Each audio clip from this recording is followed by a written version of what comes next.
और आगे बढ़ते हुए आपको उत्तराखंड से बड़ी खबर बता दें। देर रात उत्तराखंड पहुंचे गृह मंत्री अमित शाह और आज करेंगे हवाई सर्वेक्षण, नुकसान का लेंगे जायजा।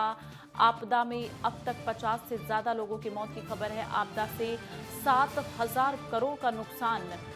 नरेश बंसल और राज्यसभा सांसद उत्तराखंड जो है लगातार वहां पर मौजूद रहेंगे। फिलहाल आपको उत्तराखंड से बड़ी खबर बता रहे हैं। 10 बजे हेलीकॉप्टर से आपदाग्रस्त इलाकों का हवाई सर्वेक्षण करेंगे केंद्रीय गृह मंत्री अमित शाह और इसके साथ ही नुकसान का जो है जायजा लेंगे।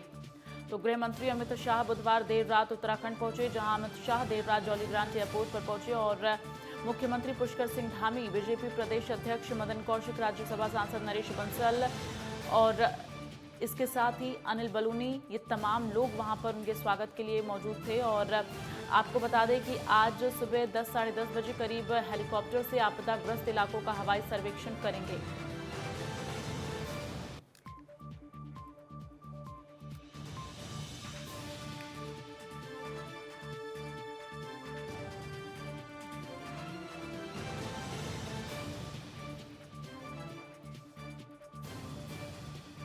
और इसी बीच ज्यादा बातचीत के लिए हमारे साथ नरेश बंसल, राज्यसभा सांसद उत्तराखंड, हमारे साथ जुड़े हुए हैं। बहुत बहुत स्वागत है सर नेटवर्क 10 पर आपका। धन्यवाद, नमस्कार। सबसे पहले नरेश जी आपसे यही जानना चाहेंगे, क्योंकि देखिए अभी हालात जो है उत्तराखंड में सही नहीं हैं, क्योंकि लगातार जिस तरह से उत्तराखंड प्राकृतिक आपदाओं से हमेशा झेलता रहा है प्राकृतिक आपदाओं को, ऐसे में आज भी स्थिति जो है बहुत गंभीर बनी हुई है। फिलहाल आज क्या कुछ कार्यक्रम वहां पे रखा गया है, बैठकों का जो दौर है वो भी शुरू होगा, लेकिन सबसे पहले आपसे जानना चाहेंगे हवाई सर्वेक्षण किन किन जगहों पर कैसे कैसे किया जाना है? जो भी आपदा प्रभावित क्षेत्र है सबका माननीय गृह मंत्री जी और हमारे मुख्यमंत्री जी, संभवतः आपदा प्रबंधन मंत्री जी उसका हवाई सर्वे करेंगे और उसके बाद जौलीग्रांट एयरपोर्ट पर ही अधिकारियों के साथ बैठक करके जो उनका आकलन है उसके संबंध में और कदम उठाने के लिए अधिकारी को निर्देशित करेंगे, उनके साथ मंथन करेंगे और मुख्यमंत्री जी भी उसमें होंगे। तो प्रदेश में क्या क्या चीजों की आवश्यकता है, केंद्र किस प्रकार से मदद और कर सकता है, उस सबका विचार आज उनके हवाई दौरे में होगा। ठीक है, नरेश बंसल जी आपसे जानना चाहेंगे जो आपदा प्रभावित क्षेत्र हैं वहां पर अभी किस तरह से राहत बचाव कार्य जारी है और जो लोग अपना घर गंवा चुके हैं, अपने लोगों को गंवा चुके हैं, उनको किस तरह से सहायता पहुंचाई जा रही है? निश्चित रूप से आपदा उत्तराखंड में समय समय पर आती रहती है। एक आपदा आई है, सबसे पहले तो उन सबके परिजनों को सांत्वना देने का काम है जिनके निकट संबंधी उनसे बिछुड़ गए हैं।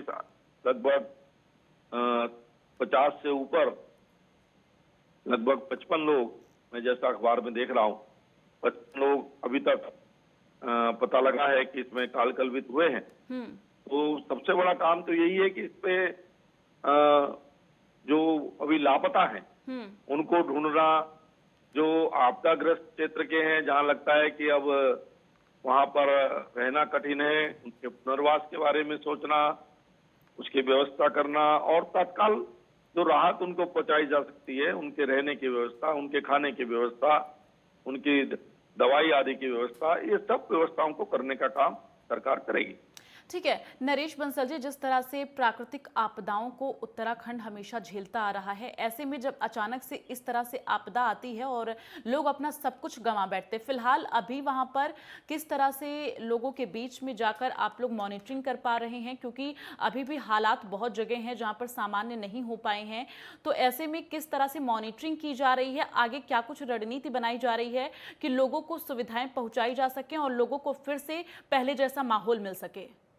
अभी उसी के लिए सबसे पहले तो वही मैंने बताया कि जो बिछुड़ गए हैं, लापता हैं, उनको ढूंढना, उनके परिवारों को सांत्वना देना, उनको आर्थिक सहायता देना, उनको भोजन की सहायता देना, उनको दवाई की सहायता देना, उनके आवास की व्यवस्था करना, ये सब सरकार भी कर रही है और भारतीय जनता पार्टी के कार्यकर्ता भी पूरी तल्लीनता के साथ भारतीय जनता पार्टी के प्रदेश कार्यालय में आपदा कार्यालय बनाया गया है, वहां से सारी मॉनिटरिंग हो रही है। 2 महामंत्री प्रदेश के श्री कुलदीप कुमार और राजेंद्र भंडारी जी उसकी मॉनिटरिंग कर रहे हैं। पार्टी के कार्यकर्ता डे 1 से उसमें लगे हैं। हमारे मुख्यमंत्री जी जगह जगह बीच में गए हैं, आपने देखा पैदल गए हैं, जगह जगह पर ट्रैक्टर से गए हैं, जैसे भी जा सकते हैं लोगों के बीच में पहुंचकर उनका मनोबल बढ़ाया है और उनपे एनडीआरएफ, एसडीआरएफ, समस्त संस्थाएं सब राहत पहुंचाने के काम में लगे हैं। और मुझे लगता है कि अब एक आध दिन में मौसम ठीक होने के बाद धीरे धीरे माहौल भी पूरी तरह सामान्य